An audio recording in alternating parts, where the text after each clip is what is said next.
With millions and millions of fans in the world, motorsport is a growing sector in sport. Many youngsters try to pursue a career behind the wheel, but too many are locked aside because of the immense economic barriers. It can cost $10 million to progress from karting to the F1 grid, for example. What if there was a way to make motorsport accessible to anyone from everywhere? A way to make one's passion and determination to be a pilot a fair chance to make it and emerge. R1SE is the platform that sets out to do so. Joining us today are the founders of R1SE, Leonardo Bernasconi and Simone Cunati.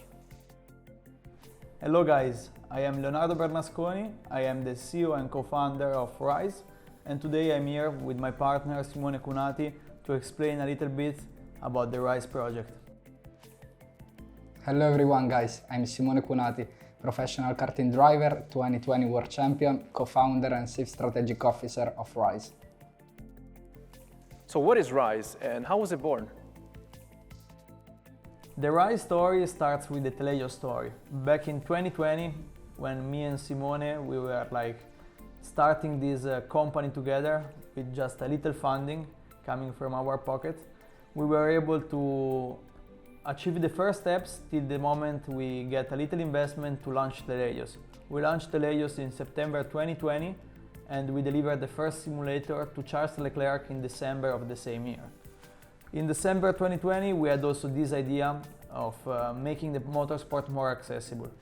And in order to make this, we needed something like R1SE exactly.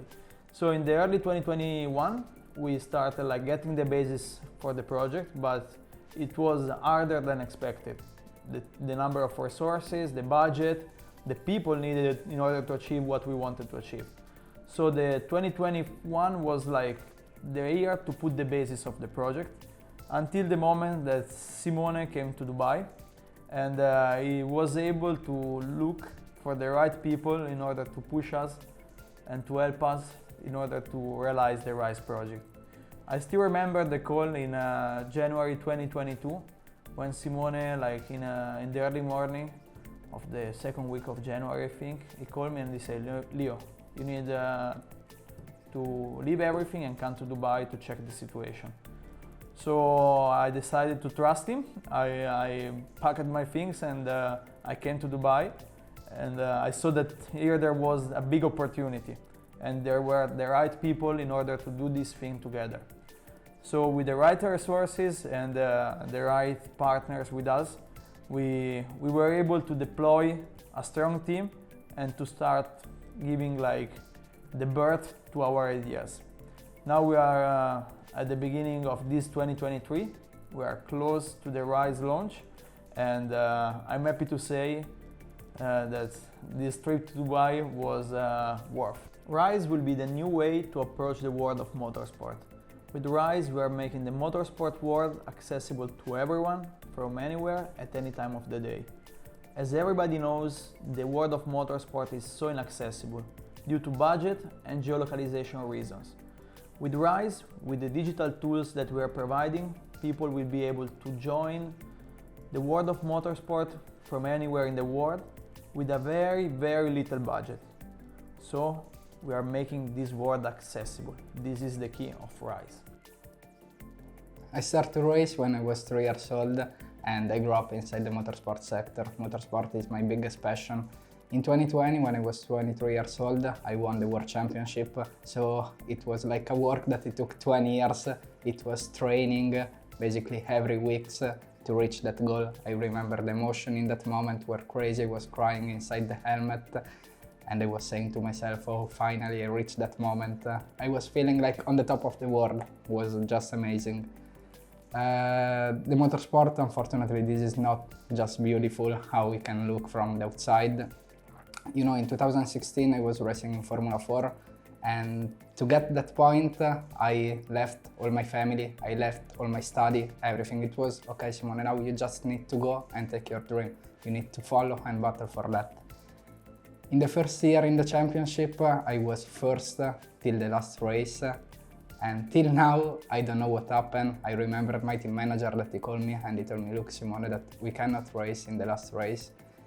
And they lose the championship by 2 points. I remember it was like crying all the time. But which one is the biggest problem? You know, after the championship, I was selected by Ferrari Driver Academy, and they invited me to go in Maranello. It was beautiful. I remember I was like basically a little kid. I was 18 years old, but that moment was amazing for me. And when I went inside Maranello, in my head there was all this feeling, you know, you are in the perfect way to do that. Continue like this. I signed the record of the track in Fiorano, and they selected me to be part of the Ferrari Driver Academy. Till here everything was perfect, but after they asked me how much budget do you have to race, and I came from a very normal family. My father is working in one factory in Switzerland, and my mom at the moment was just cleaning the house for some other people. So I say, look, that we don't have the budget for that, and they shout the door in my face. From that moment I fall in depression. For 1 year I was just closed inside like my room, crying all the time, trying to go ahead. I mean, I was going to school, but in that moment where all the people they were talking in my head, there was just the dream of motorsport to go ahead.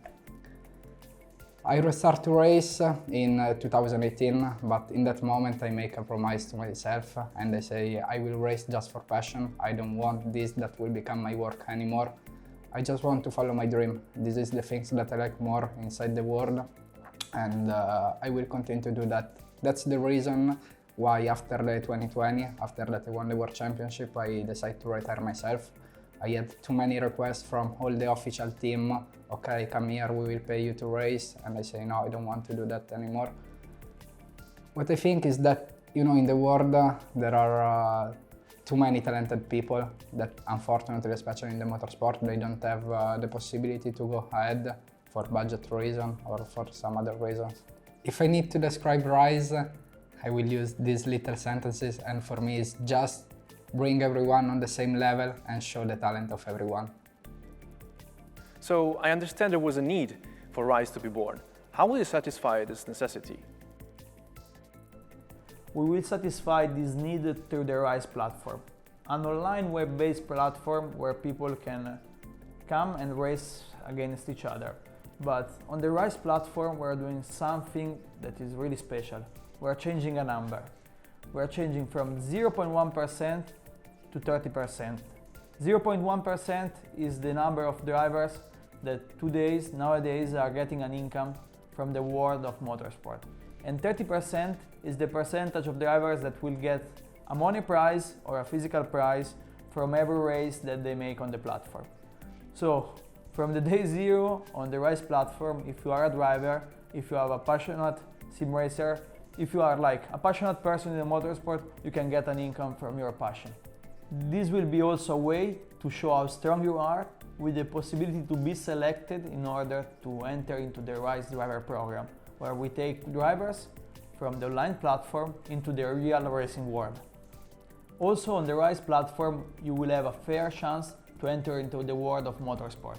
We will select the best talents, the most determined people around the world, and we will give them a possibility to try a career inside the motorsport without caring about their financial situation or where they come from. How did you develop on the software and technical side all of this? Of course, building something like this is a huge challenge, especially from a tech perspective. That's why we decided to invest so many resources into building an international team full of people with very specific competencies. Competencies that allowed us to build the next level technologies for the sim racing. And I really wish you can try those soon into the RISE platform. Could you walk us through the technical back scenes of RISE? About the back scenes of RISE, the only thing that I want to mention is this factor. Nowadays in the current online races, you have a lot of accidents, a lot of cheaters that are ruining the sim racing experience of everyone. And that's why we decided to put real judges, real stewards to monitor the races on the RISE platform. This will be the way in which we can guarantee the best sim racing experience ever.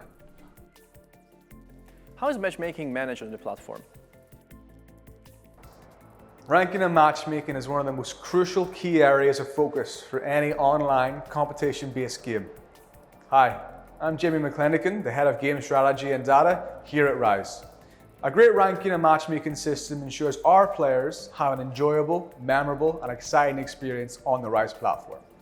Whether you're a rookie racer trying to climb the ranks or a veteran driver fighting for the top spot, our ranking and matchmaking algorithms are designed to pair players to achieve both strong competition and intense enjoyment in every race. So how do we achieve the balance of competition and enjoyment? Once a new player joins our platform, they're encouraged to get stuck in and get racing. Throughout these races, the driver's performance is recorded, analysed and compared to an ever-expanding database of all the races that have ever occurred on the R1SE platform. This provides the players with a performance rating, which is very precise and accurate to their current skill level. Throughout your R1SE journey, you will have the opportunity to race in the most iconic tracks in the most iconic cars. And we know not every track and every car is built the same. So we have developed a ranking system which is dynamic, adjustable, and uses machine learning to ensure every driver can race exactly how they want and still have fun and compete on the R1SE platform. On the R1SE platform, you have the opportunity to compete with players all over the world, and we encourage you to dive in.